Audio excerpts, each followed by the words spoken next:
C'est un pas important vers la relance de la société minière de Bakwanga. Après 2 ans d'attente de sa commande du matériel de production en Chine, l'Amiba peut enfin recevoir son usine à Kimberley toute neuve. Ce samedi 22 août 2020, le directeur général de l'Amiba, Paulin Lokusa Moudiaï, et son staff ont agréablement assisté au départ de la première rame de 14 conteneurs sur un total de 27 à destination de la ville de Monaditou via la Société nationale de chemin de fer du Congo à Lubumbashi. On peut sentir qu'un grand soulagement, c'est une satisfaction énorme. Pour Paulin Lokusa, ce pari gagné est le fruit de la bonne gouvernance du président de la République, Félix-Antoine Tshisekedi Tshilombo, grâce à qui cet outil indispensable pour la relance de l'Amiba a été acheté à un coût d'environ 5 millions de dollars américains. Nous avons essentiellement l'usine à Kimberley, la nouvelle usine à Kimberley, qui est totalement neuve, et ainsi que des sous-ensembles de la laverie de Dissélé plutôt. Dissélé, c'est un des chantiers au sein du polygone de l'Amiba. Le directeur général de la SNCC, Fabien Mouton, s'est félicité de la bonne collaboration avec l'Amiba qui a abouti à de bons résultats pour l'intérêt supérieur de la nation. Dans moins d'une semaine, l'Amiba va acquérir son usine tant attendue qui facilitera sa relance. Lors de la 45e réunion du Conseil des ministres, il a été rappelé l'urgence à débloquer le montant de 5 millions de dollars arrêté pour permettre la relance de la société minière de Bakwanga. Paulin Lokusa, nouveau patron de l'Amiba, reçu par le président de la République, a présenté les difficultés rencontrées depuis son installation à la tête de cette entreprise et sollicité par la même occasion l'implication du président de la République pour accélérer le décollage de l'Amiba qui jadis faisait la fierté de la RDC. Ce forum de haut niveau sur les réformes électorales efficientes en RDC vise à parvenir à un consensus sur les grandes options à lever pour les réformes tant souhaitées. Question de garantir les scrutins à venir. Plusieurs personnalités de l'opposition politique, notamment Martin Fayoulou de l'ECD, Adolphe Mouzito du Nouvel Élan et des délégués du MLC, ainsi que ceux de l'ensemble de Moïse Katumbi, ont pris part à cette cérémonie inaugurale. Que plusieurs ont confondu ce forum avec un dialogue, ont confondu ce forum avec un système de partage du pouvoir, ont confondu ce forum avec ce que ce forum n'était pas. Nous sommes dans un forum technique qui va travailler sur les questions techniques de la CENI et de la loi électorale.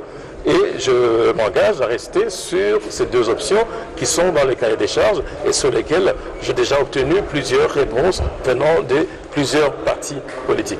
Ces assises d'une semaine vont déboucher sur un consensus. Plusieurs personnalités politiques ont salué cette initiative pour la crédibilité des institutions issues des urnes.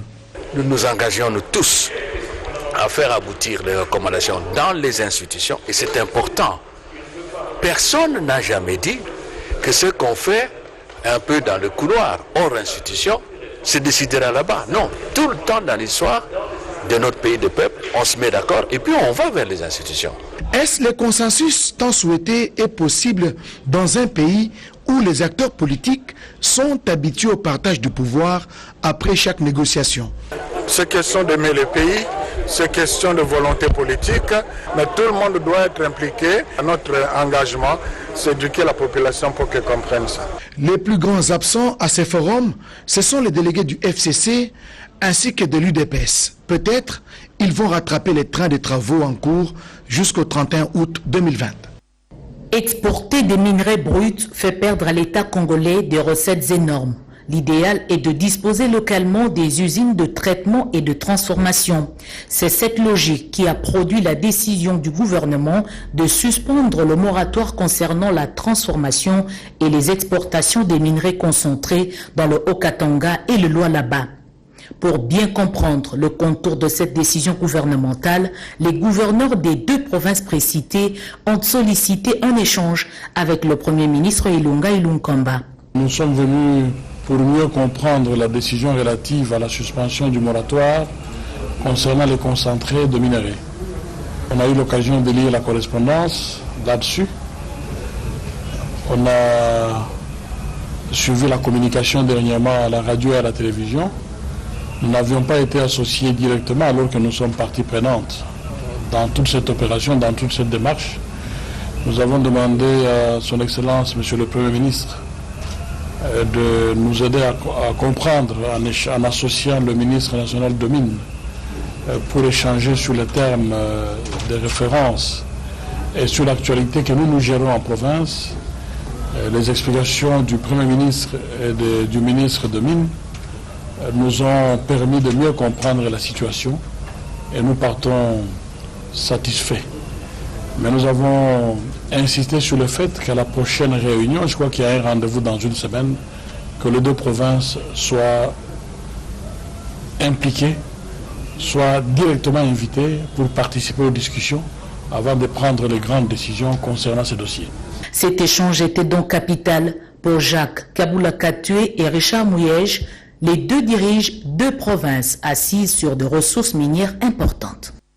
C'est pratiquement la suite des travaux déjà amorcés par les élus du peuple de la commission économico-financière au mois de mai dernier. Les contrôles budgétaires tels que recommandés dans le règlement d'ordre intérieur de l'Assemblée nationale entrent dans sa deuxième phase au mois d'août courant. Cette descente sur le terrain des élus du peuple consiste à confronter les chiffres donnés par les gestionnaires de la chose publique. Comme disait le vice-premier ministre, il y a une belle phrase qu'il a prononcée, qui est la nôtre aussi, c'est que ce pays a souffert du manque de contrôle et de l'impunité. Nous voulons, dans ces mandats, démontrer que le Parlement doit faire son travail. 10 projets pour répondre aux besoins de proximité des Kino à l'horizon 2040. Telle est la campagne que mènent les sénateurs de Kinshasa auprès des autorités proches de la ville-province. La démarche est saluée ici par le vice-premier ministre, ministre du budget Jean-Baudouin Mayoma Mbeke. Elle se trouve. En tant qu'un élu de Kinshasa aussi, je leur ai dit de me compter parmi eux et de compter aussi sur mon soutien. Il faut que nous développions des politiques pour maîtriser la résidentialisation des habitants de Kinshasa, pour avoir une maîtrise responsable du flux populationnel dans cette ville qui deviendra une des plus grandes mégapoles du monde. La problématique de la reconfiguration de la brigade de la force d'intervention FIB en RDC passée au peigne fin par le ministre des Affaires étrangères de la SADC ce lundi 24 août. C'était au cours d'une réunion préparatoire en prévision de la consultation entre la SADC et l'ONU sur la reconfiguration de la dite brigade. Réunion à laquelle a pris part la ministre d'État, ministre des Affaires étrangères Marie Toumanzeza par vidéoconférence. La décision des Nations Unies de reconfigurer la brigade de la force d'intervention de la SADC préoccupe les États membres de cette organisation régionale. Les discussions vont se poursuivre. La ministre d'État, ministre des Affaires étrangères Marie Toumanzeza avait à ses côtés les ministres délégués à la défense et anciens combattants Sylvain Mutombo. Cette réunion a également connu la participation des ministres des Affaires étrangères de l'Afrique du Sud, du Botswana, du Zimbabwe, du Malawi et de la Tanzanie, ainsi que les secrétariats exécutifs de la SADC. Kinshasa, Matadi, Goma et Lubumbashi sont les principales villes du pays à avoir été sélectionnées dans le cadre du projet d'appui au développement des petites et moyennes entreprises. En séjour à Goma, les deux membres du gouvernement, le ministre de PME, Justin Kalumba Mwanangongo et son collègue de l'industrie, Julien Paluku Kaongia, ont procédé au lancement du dit projet dans 4 villes pilotes dont Goma. Financé par la Banque mondiale à hauteur de 100 millions de dollars américains, ce projet appelle une phase d'information sur les critères d'éligibilité et de sélection de femmes et jeunes entrepreneurs. Chaque fois qu'on regarde l'ADN entrepreneurial qu'il y a ici à Goma, que vous allez, et c'est mon souhait, absorber, pourquoi pas, la moitié des ressources. Parce que nous n'avons que 3 ans pour consommer 100 millions d'euros. Dans tous les cas, le mécanisme est tel que le subventionnement va venir graduellement. Alors que le ministre de PME s'est attardé sur les critères d'éligibilité, son collègue de l'industrie a pris sur lui l'invitation faite aux entrepreneurs de promouvoir la créativité et la gestion orthodoxe pour lutter contre la pauvreté. Et si rien renforcer une dynamique existante. Et donc la dynamique qui existe ici, lorsqu'on agrège l'aide, ça permet une évolution rapide et ça fait être un modèle de développement sur lequel les autres peuvent s'appuyer. Un tel travail ne peut intervenir qu'avec l'implication du Fonds de promotion de l'industrie en tant qu'organe technique du gouvernement dans la promotion de l'industrie locale.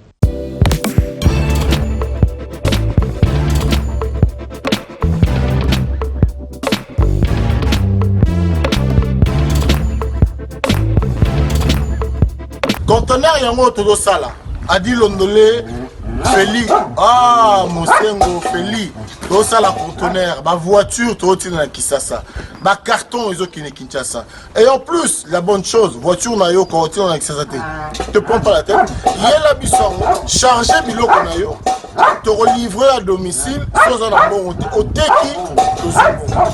C'est parti Holanda donc tu as bilongo za figuré na de France biloko moya sika na milieu ya matinda ezate eza biloko to annonce la longtemps des années mais à un certain moment les cabao tous les cas tout s'est rattrapé pour changer la réseau de connexion conteneur yango eza en live mon la plaque à Bruxelles va au différent de la 11 verse facilité tu remarqué que na réseau ya matinda ba au moins ebele baza ba difficulté massa opé car bien abundi a charger comme là massa na car charger 207 na yeke ndarati ozana car na voiture chaba bilokos na kati yeke ndarati oye to sali ba papier to sali 30% voiture est comme na Congo na fretant na conteneur tango oteka nga na teki na longo li fret na nga na pourcentage yo ju le reste na yo bon et kangami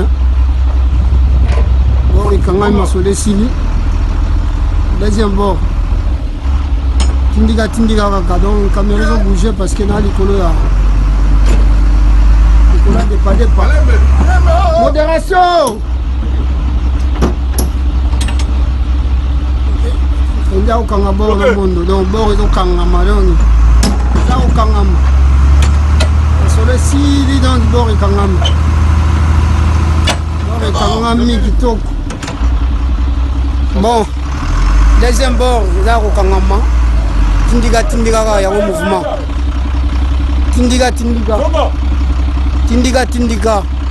deuxième bord et kangami à suivre. Sepela TV et yena makambu ya sikali susu. O ba chaîne ya France eza na kati. Ba chaîne ya Congo eza na kati. Ba chaîne ya Londres eza na kati. O ngomona makambu ya politique ya sika. O parti AA eza na kati. O parti BB. O CFAIO eza na kati. Ya Sepela TV. Bouquet comme ya muke boye. O tina poche voyager na ngokeno partout lingi. Na bouquet na Sepela TV. Sepela TV. Mais ma biso n'engozo mais ma biso wana 4K machine ma daka Sepela TV. Bienvenue dans le monde de Sepela TV. Sepela TV est le décodeur qui vous permet de suivre les chaînes du Congo en direct de la diaspora.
Rome C20, service traiteur, organisateur d'événements, allant du cocktail en passant par les akouski et le traiteur qu'il faut. Vous avez toutes les spécialités, africaines, européennes, asiatiques, du monde entier. Quel goût, quelle perfection, quelle propreté. La dégustation est au rendez-vous grâce à Rome C20. Vous savez les contacter au 0032 465 22 11 72. Rome C20, le meilleur dans son domaine.